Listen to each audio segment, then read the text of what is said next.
මේ සංසාරේ මහා කල්ප අසංඛ්‍ය 20 ලක්ෂ එකක් පාරමී ධර්ම සම්පූර්ණ කරගෙන ඇවිල්ලා බුදුරජාණන් වහන්සේලා 5,12,024 නමකට වඩා දැකලා විවරණ අරගෙන එදා දීපංකර දසබලයාණන් වහන්සේ ඉදිරියේ සුමේද තාපසයන් වහන්සේ විදිහට උපදිලා විශේෂයෙන් විවරණ ගත්ත සුමේද අනාගතයේ ගෞතම නමින් සම්මා සම්බෝධිය ලබන උඹ අනාගතයේ සම්මා සම්බෝධිය ගෞතම නමින් ලබන ඒ බුදුරජාණන් වහන්සේ වෙන්න පාරමී ධර්ම සම්පූර්ණ කරන අති උත්තමයන් වහන්සේ තමයි අද මගේ මේ පාද මූලයේ ගොහරු මඩක වැතිරිලා මට ජීවිතේ පූජා කරන්නේ. එහෙනම් එදා විවරණ අරගත්තා. මෙහෙම සංසාරයේ ඇවිදගෙන එන ගමනේ අපි වෙනුවෙන් කොයිතරම් කැපකිරීම කළාද? ඒ සමුදාය අපිට සාකච්ඡා කරලා ඉවර කරන්න බැරි තරම්. ඒ තරම් බුදුගුණ තමන්ට විතරක් තනියම කාටත් හොරෙන් නිමිලා යන්න තිබුණා. නමුත් තමන්ට අවවාද කරගන්නවා. සුමේද උඹ බඩගින්නේ අඬන දරුවන්ගේ අම්මා කෙනෙක් නේ. දරුවෝ බඩගින්නේ අඬනකොට අම්මට හොරෙන් කෑම කාලා ඉන්න පුළුවන්ද? තමන්ගේ ඇඟමස් කපලා හරි දරුවන්ට කන්න දෙයි. ඊතරම් දරුසෙනියස. එනිසා තමන්ට අවවාද කරගන්නවා සුමේද උඹ බඩගින්නේ අඬන දරුවන්ගේ අම්මා කෙනෙක්. උඹට පුළුවන්ද දරුවෝ බඩගින්නේ කෑම ඉල්ලලා අන්නකොට තනියෙන් කෑම කන්න? ගෙයක් ගෙනි අරගෙන ඒ ගේ ඇතුලේ දරුවෝ හිර වෙලා විලාපතිලා අඬනවා. ඒගොල්ලෝ දන්න ලොකම වචනේ කතා කරන්නේ මගේ අම්මේ මගේ තාත්තේ අපිව බේරගන්න කියලා. අම්මටයි තාත්තටයි දරුවන්ගේ ගේ ඇතුලේ පිච්චෙන්න තියලා එළියට පැනලා දුවන්න පුළුවන්ද? එහෙනම් තනියෙන් ඊතර නොයා කෝටි ගණන් සත්‍යයව ඊතරටපත් කරමින් නිවන් අවබෝධ කරන්නයි මේ සංසාර සාගරේ අනන්ත දුක් විඳී. ශාන්තිවාදී ජාතකේ මනාව පෙන්නලා තියෙනවා කොයිතරම් දුක් විඳද ඉවසීම විතරක් කොයිතරම් පුරුදු කළාද කියලා. කෙනෙක් මට ඇවිල්ලා ඉඳි කට්ටකින් එන්නොත් මට කේන්ති යනවා.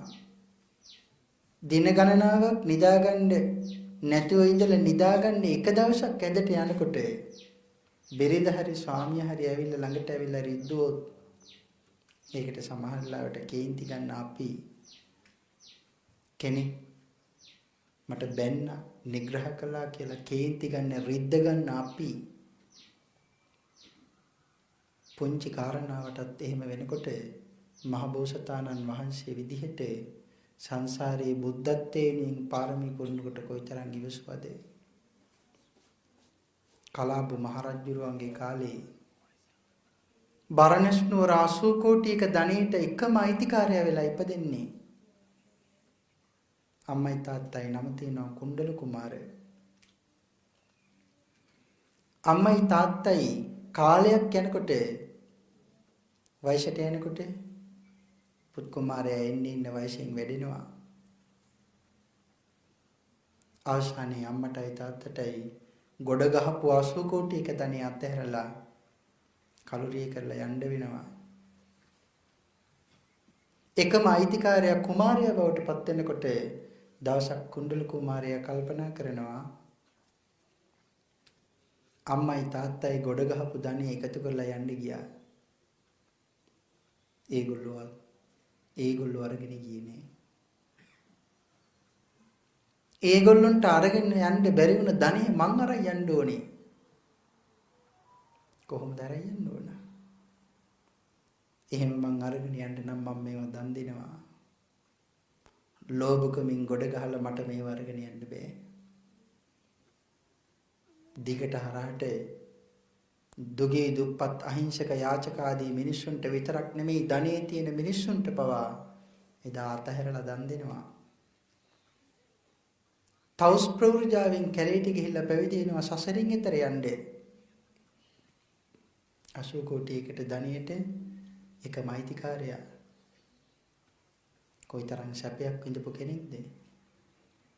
කාටද එහෙම අතහරින්න හිතෙන්නේ? අපිට පුළුවන්ද?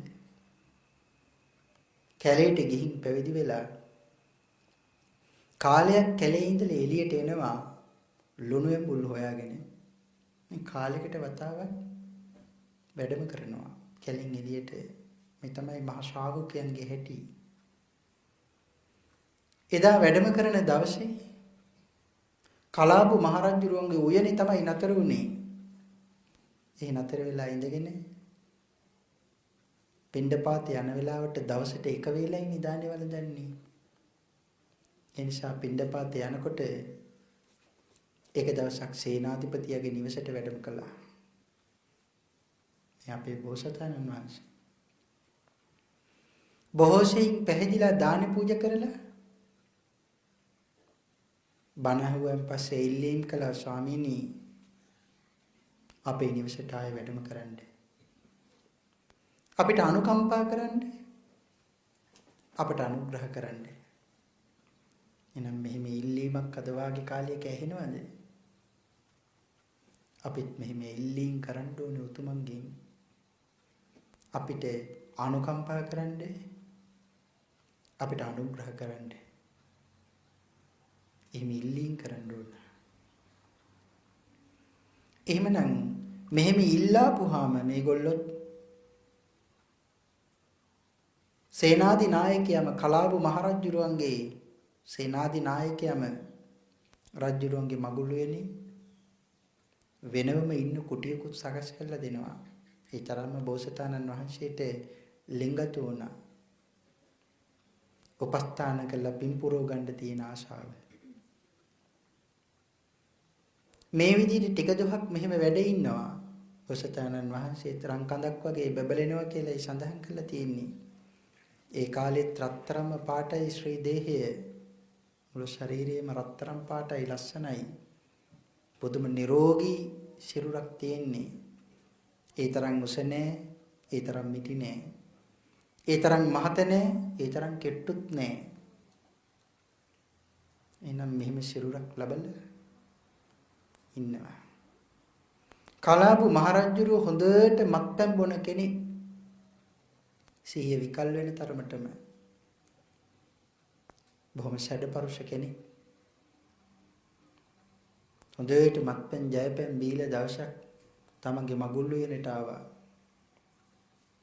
මගුල් වෙනට ආපු වෙලී තමන්ගේ මංගල ගල්තලාවේ මොහොතක් සැතපෙනකොට එක නාටිකාංගනාවගේ උකුලේ ඔළුව තිබ්බා. අනිත් නාටිකාංගනාව ඔක්කොම රජුරවන්ගේ හිත ගන්නේ ඒගොල්ලෝ නටන්න ගයන්න වයන්න පටන් ගත්තා. එහෙමම රජුරවන්ට නිින්ද යනකොට නාටිකාංගනාව තීරණය කළා දැන් ඉතින් නටලා කාට පෙන්නන්නද? රජුරු අවදි වුණාම නටනවා ගයනවා වයින්නවා. එහෙම කියලා හිතලා එක නාටිකාංගනාවක් රජුරු ගාව ඉතිරි කරලා අනිත් ඔක්කොම මගුල් වෙණි ඇවිදින්න ගත්තා.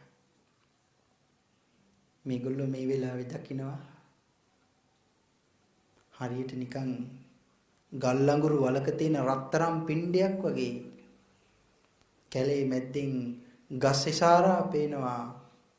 රත්තරම් පාටින් ගල් පවුවක් උඩ බෝසතාණන් වහන්සේ තාපසයන් වහන්සේ වැඩ ඉන්නවා. ශාන්තිවාදී තාපසතුමා. බණහඬ හිතුණ ළඟට ගිහිල්ලා වැඳලා බණ ඇහුවා. රජුරෝ ළඟ ඉන්න ස්ත්‍රියට කේන්ති ගියා. මට හොරෙන් සැප විඳිනවා. තමන්ගේ කකුල උකුල හොලවල රජුරෝඟ නැගිටිනවා. රජුරෝ නැගිටලා බලනවා කොමන් එක ඉඳපු ස්ත්‍රීන් ටික. පේන්නේ නැහැ. දකුණු අතින් මගුල් කඩුව අමෝරාගෙන ඇහුවා කොහෙද ගියේ කියලා. ඒ වෙලේ තමයි සඳහන් කරන්නේ යාන් තාපසයාගෙන් බණ අහනවා කියලා. බොහොම කේන්තියෙන් රජුරෝ නැගිට ගමන් අහන්නේ මෙතන ඉඳපු වසලියෝ ටික කෝ කියලා අහන්නේ. ඒ තරම් කේන්තිය. ඉතින් ඒ වෙලේ සඳහන් කළා බණ අහනවා කිව්වහම කඩුව අමෝරාගෙන එන්නේ ඇනලා මරන්න. මේ රජවරු කියලා කියන්නේ බොහොම දරුණු අය. කොයිතරම් ප්‍රතාපවත් සිටුවරයෙක් වුණත් රජෙක් ඉදිරියට එන්නේ නැහැ කියලායි ධර්මයේ සඳහන් කරලා තියෙන්නේ. මොකද සමහර සිටුවරු ඉන්නවා රජුරන්ට වඩා බල සම්පන්නයි.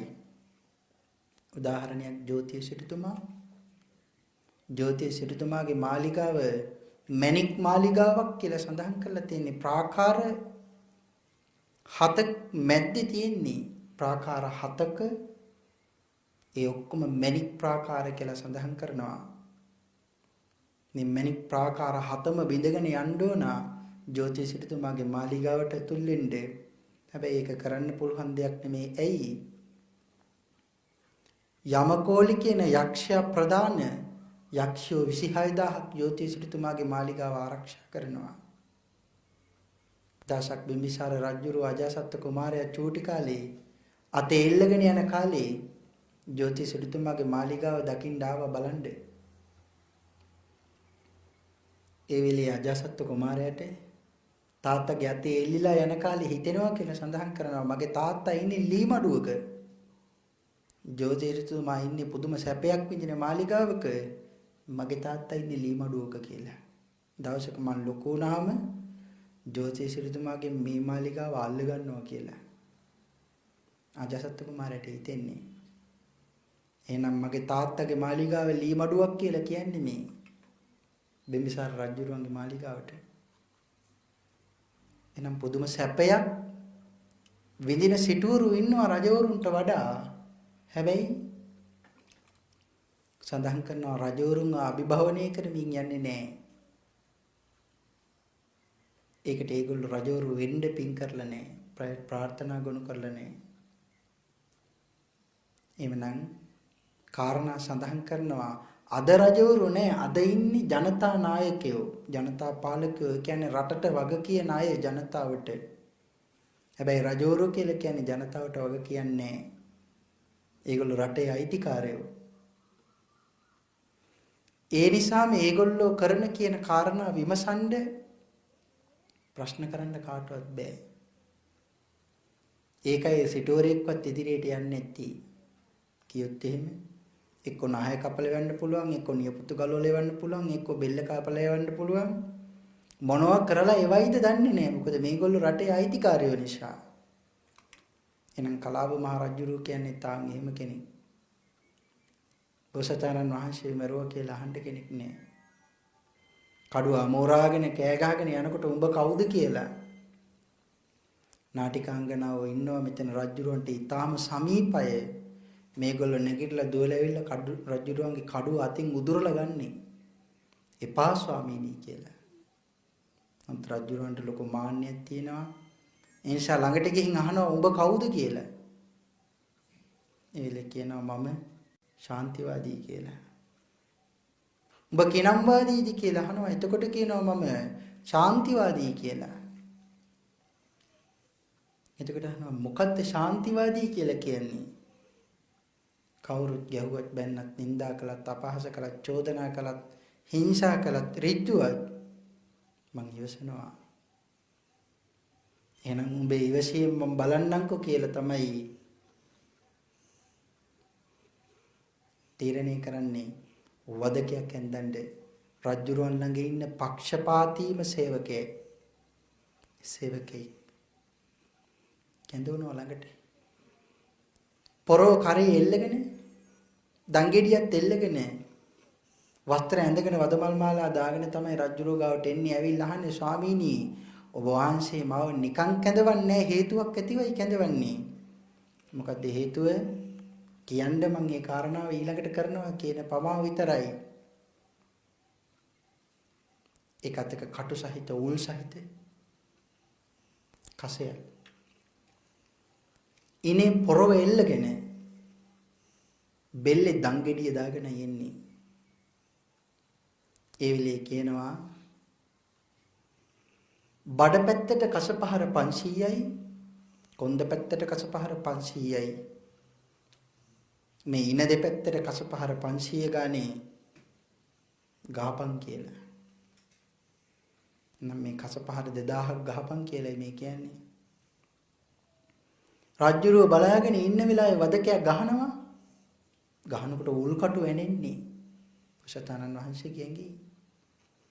එහෙනම් ඉස්සෙල්ලා පිට කොන්ද හරවලා ගහනකොට හිතෙන්නේ දර උල්කටු සුසුන්නාවේ එහෙම නැතිනම් කොඳුනාරටි කොඳු වැටවල එන්නේ නැද්ද?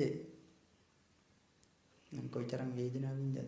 1යි 2යි 3යි නෙමෙයි 500ක් නම් ලේ විලක් වෙලා මෙතන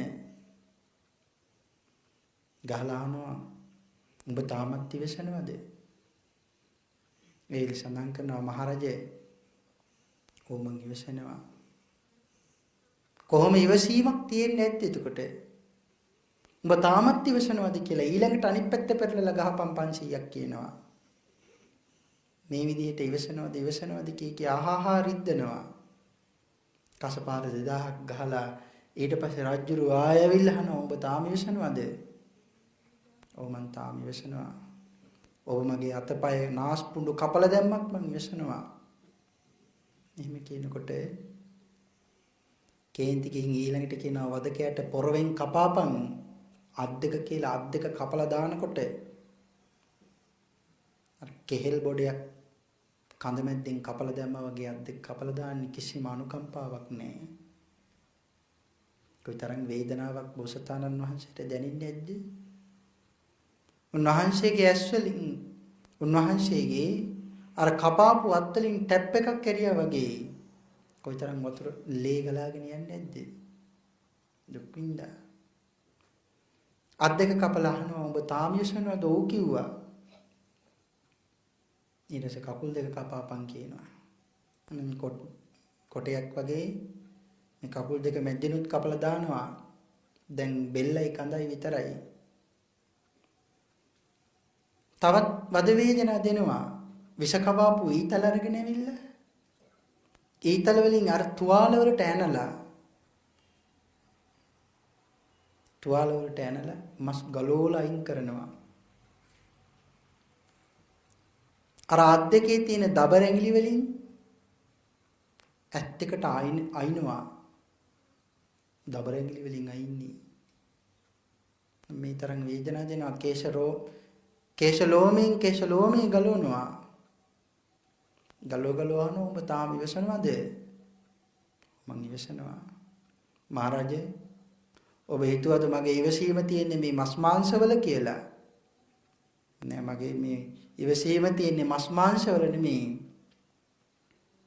මේ හිතට සමීපම තැන හෘද මාංශයේ අභ්‍යන්තරේ තමයි ඒක ඔබට හිතා ගන්නවත් බෑ මගේ ඉවසීම තියෙන්නේ එතන. මෙහෙම කියනකොට රජුරන්ට නිම් හිම් නෑ. පුදුම විදිහට වේදනාව දෙනවා. පුදුම විදිහට නින්දා කරනවා. නව නින්දා අපි වෙනතුන් අහලා තියෙන්නේ නින්දා 9ක් තියෙනවා. නව නින්දාම කරනවා. ಜಾති නින්දා ආදියෙන් ගරහනවා. මේ විදිහට කොයිතරම් කටයුතු කළත් ඔබ තාම ශාන්තිවාදීද කියලා අහනකොට ඔව් මං තාම එහෙමයි කියලා කියනවා. ඊට පස්සේ බයිනෝ හොර තාපසය උඹේ ශාන්තිවාදීකම උඹ ළඟම තියාගනින් කියලා කකුලෙන් පපුවට ගහලා තල්ලු කරලා බිමට දාලා යනවා. නගරයේ පුරාවටම රැව් පිළිරැව් දෙනවා මේ කාරණාව. සේනාධි නායකයයි නගරේ මිනිස්සු කරන වැඩ නතර කරලා දුවගෙන එන්නේ මෙතෙන්ට. එනකොට රජුරු හොඳටම දරන වද දීලා බෝන එකක් කරගනින් කියලා මගුල් වෙනින් එළියට බහලා යන්නේ. දැන් කොටේ විතරයි ඇඟ එළියේ තියෙන්නේ. ලෙවිලක් වෙලා මෙතන. වසතනන් වහන්සේ පණ අදිනවා. කාරණා සඳහන් කරනවා බෝසතාණන් වහන්සේ නොපෙනී යනවත් එක්කම උයනේ වාහකයෙන් එළියට එනවත් එක්කම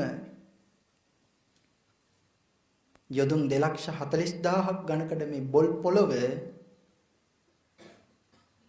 පෞකාරයව දරා ගන්න බෑ කියන සිතුවිල්ලෙන් වගේ දෙකට මැද්දෙන් පෙළිලා කටුරෙද්දක් මුළු ඇඟ පුරාවටම පොරෝගන්නේ යම්සේද ඒ ආකාරයෙන් ගිනිදැල් මුළු ඇඟ පුරාම ඔතාගෙන පණ පිටින් කලාබු මහරජුරවංග නෙරේට අරගෙන යනවා කියලා සඳහන් කරනවා. මිනිස්සු මේක දැකලා ළඟට ඇවිල්ලා හොඳටම බය වෙලා ළඟට ඇවිල්ලා බලනකොට ඇඟිලි වෙන තැනක, නියපොතු වෙන තැනක, කෙස් වෙන තැනක, මස් වෙන තැනක, හම වෙන තැනක, රෝම කූප වෙන තැන්වල, ඇටකොටු වෙන තැන්වල, අත් වෙන තැන්වල, කකුල් වෙන තැන්වල, කොටේ වෙන තැන්වල ඔක්කොම එකතු කරලා මේගොල්ලෝ අරගෙන ගිහින් කියනවා ගහක් මුල. අරගෙන ගිහිල්ලා තියලා වැඳ වැඳ කියනවා ස්වාමීනි අපි ඔබ වහන්සේට කරදර කළේ නෑ. ඔබ වහන්සේ නිසා අපි සැනසුණා. නමුත් මේ කලාබු මහරජුරුවමයි ඔබ වහන්සේට හිංසා කළේ. අප කෙරෙහි කෝප වෙන්න එපා ස්වාමීනි. අප කෙරෙහි ඔබ වහන්සේ කෝප වුණොත් අපි මේ රට රාජ්‍යත් අපර නැතුව යනවා. එහෙමනම් මෙතන මතක තියාගන්න ගුණවතුන්ට ඉන්න දෙන්නේ නැතිනම් යම් තැනක ඒ ප්‍රදේශවලට මොනියම් දේවල්ද වෙන්නේ. ඒකයි මේ සඳහන් කරන්නේ දෙවියන් පවා අපි දිහා බලන්නේ නෑ. අපි වත්හරිනවා. ඒ තරම් ගුණවතුන් කියලා කියන්නේ මහ බල සම්පන්න අය. අවුරුදු 10කට පස්සේ ලොණු ඇඹුල් හොයාගෙන ගමට එනකොට රටේ රජුරුන් ගැස් කාමයෙන් දිලිසෙන්නේ. බෝසත් පතිවෘත්තාව දැකලා රජුරුවන්ට හිතෙනවා ඇය සමග කාම සේවනය කරන්න. බෝසත් තාපසතුමා ළඟට ඇවිල්ලා අහන්නේ මේ උඹේ කවුද කියලා අහනකොට බෝසත් තාපසතුමා සඳහන් කරනවා මගේ කවුරුවත්ම නෙමෙයි කියලා. කවුරුවත්ම නෙමෙයිද? කවුරුවත්ම නෙමෙයි. හිතෙන්න පුළුවන් බොරු කිව්වද කියලා ඔයගොල්ලන්ට. තාපසතුමාගේ කවුරුවත් නෙමෙයි. හැබැයි ගිහි කාලේ බෝධි කුමාරයාගේ බිරිඳ අවුරුදු ගාණක් එකට ඉඳපු බිරිඳ. හැබැයි සඳහන් කරලා තියෙනවා අත්‍යන්ත බ්‍රහ්මචාරී විවාහ වෙලා හිටියත් රාග සහිත සිතවිල්ලෙන් එකිනෙකනාගේ මූණවත් බල්ල නැහැ කියලා. එහෙනම් කොයිතරම් සිල් රැකලාද? මේ ඉන්නේ මහ පිංකඳක් එහෙනම්. සඳහන් කරනවා මගේ කවුරුවත්ම නෙමෙයි කිව්වහම සේවකයන්ට ඇවිල්ලා එහෙනම් මේව අල්ලාගෙන ඵලයල්ල මාලිගාවට. සේවකයෝ ඇවිල්ලා කවදාකවත් සාමාන්‍ය කෙනෙකුගේ අතින් ස්පර්ශ වෙලාවක් නැති එදා පතිවෘතාව පරිබ්‍රාජකාව සේවකයෝ අල්ලගෙන මාලිගාවට ඇය වැදගෙන යනවා. දෙකට යනකොට විලාපතිලා කෑ ගහනවා මේක අධම ලෝකයක්, මේක අසත්පුරුෂ ලෝකයක්. තාපසතුමා ඒ වෙලේ ඒ කෑ ගහනකොට පොඩ්ඩක් ඔළුව උඩට හොසවල නැවත බිම්බලා ගන්නවා කියලා සඳහන් කරන්නේ. එදා බෝසත් තාපසතුමාට හිතෙනවා මට තියෙනවා ඇතෙකුට තරම් ශක්තිය මේ ස්ත්‍රියට රිද්දන සියලු දෙනාට ගහලා විනාශ කරලා ඇයව අරගෙන මට කැමති තැනකට පැනලා යන්න පුළුවන්. ඊට පස්සේ බෝසතාණන් වහන්සේගේ තායි කියනවා බෝධි පරිබ්‍රාජකය උඹට ලැජ්ජ නැද්ද? මාන්නෙන් ලොකු කරනවා. උඹට ලැජ්ජ නැද්ද? උඹ පිරිමියෙක්ද? උඹ ඉදිරියේ මෙහෙම කාන්තාවකට ගහනකොට උඹ එක කොහොම ඉවසන්නද? එහෙම හිත කියනවා.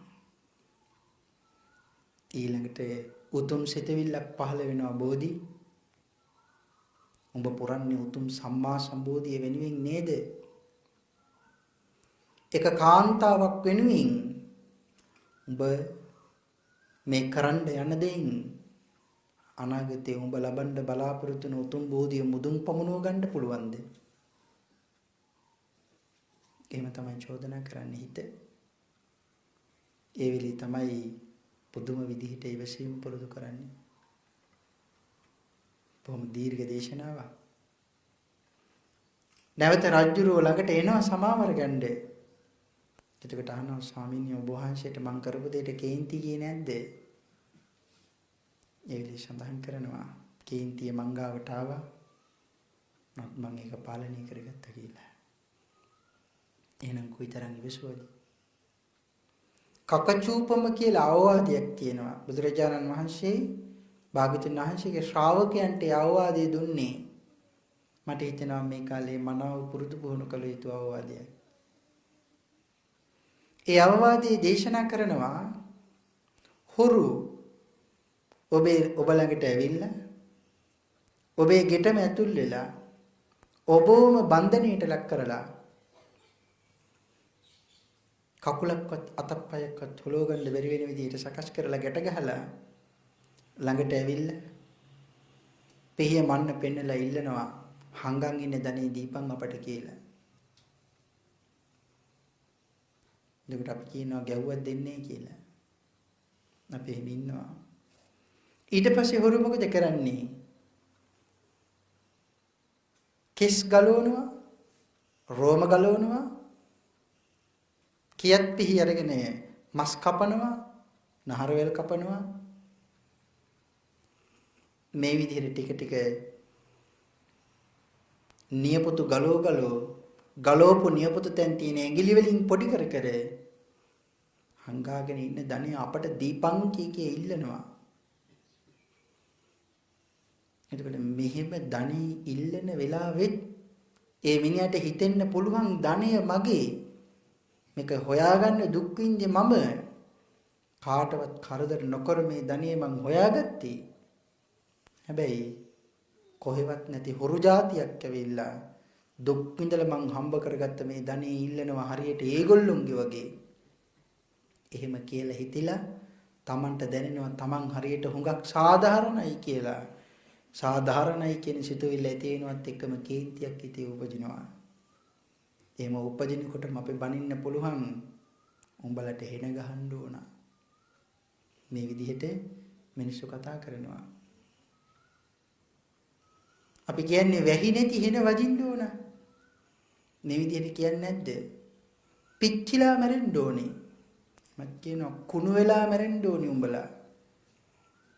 මෙහෙම කියන්නේ නැද්ද? ඇස් නැති වෙන්න ඕනේ. මේ තමයි මිනිස්සුන්ගේ භයානක ප්‍රාර්ථනා. හැබැයි කේන්තියෙන් ඒ කරන ප්‍රාර්ථනාවන් වල තියෙන භයානකකම දන්නවද? ආපිට මානික් පැත්තට Tamanට එනවා. එතකොට ඒ කේන්තියෙන් කරන ප්‍රාර්ථනා ආපිට මානික් පැත්තට එනවා නම් මම වැහි නැති හෙන ගහලා මැරෙන්න ඕනේ කිව්වොත් ඒක මටමද වෙන්නේ? මටමයි. නම් පිච්චිලා මැරෙන්න ඕනේ, අලු වෙලා මැරෙන්න ඕනේ, කුණු වෙලා මැරෙන්න ඕනේ කියන ඒවා මටමයි අනිත් පැත්තට එන්නේ. ඒ කාරණාව කකචූපම අවවාදයේ භාග්‍යතුන් වහන්සේ අපිට අනුකම්පා කරන නිසා දේශනා කළා. කෑලි වලට කපතර ධනෙ ඉල්ලන වෙලාවේදී අර විදියට හොරු පිළිබඳව ක්‍රෝධයක් ඇති කරගෙන හොරුන්ට බයිනවා නම්, නිග්‍රහ කරනවා නම්, ආක්‍රෝෂ කරනවා නම්, පරිභව කරනවා නම්, නිඳා කරනවා නම් භාග්‍යතුන් වහන්සේ දේශනා කළා ඒගොල්ලෝ මගේ අවවාදයට අනුව හික්මෙන අය නෙවෙයි කියලා. එහෙනම් මොකද්ද මේ කියන්නේ? ඒගොල්ලෝ මගේ ශ්‍රාවකයෝ නෙමෙයි කියලා මේ කියන්නේ. තමන් දුක් විඳලා හම්බ කරගත්ත ධනය හොරු වෙවිලා අරගෙන යන්නේ එනකොට ඒ හොරුන්ට ගහනකොට, බයිනකොට, තලනකොට, පෙලනකොට ඒ හොරුන්ටත් යම් කෙනෙක් පරිභව කරනවා නම්, නිඳා කරනවා නම්, අපහාස කරනවා නම්, ඉවසන්නේ නැතුව ඉන්නවා නම් ආන් ඒගොල්ලෝ මගේ ශ්‍රාවකයෝ නෙමෙයි කියලායි මේ කියන්නේ. එහෙමනම් හිතන්න අපි හැබෑවටම බුද්ධ ශ්‍රාවකයෝද? සබ්බධන ධම්මධන ජිනාති දුර්ලභව ලැබූ වටිනා මනුෂ්‍ය ජීවිතේ අපට සිදු කර ගැනීමට හැකි දානයන් අතර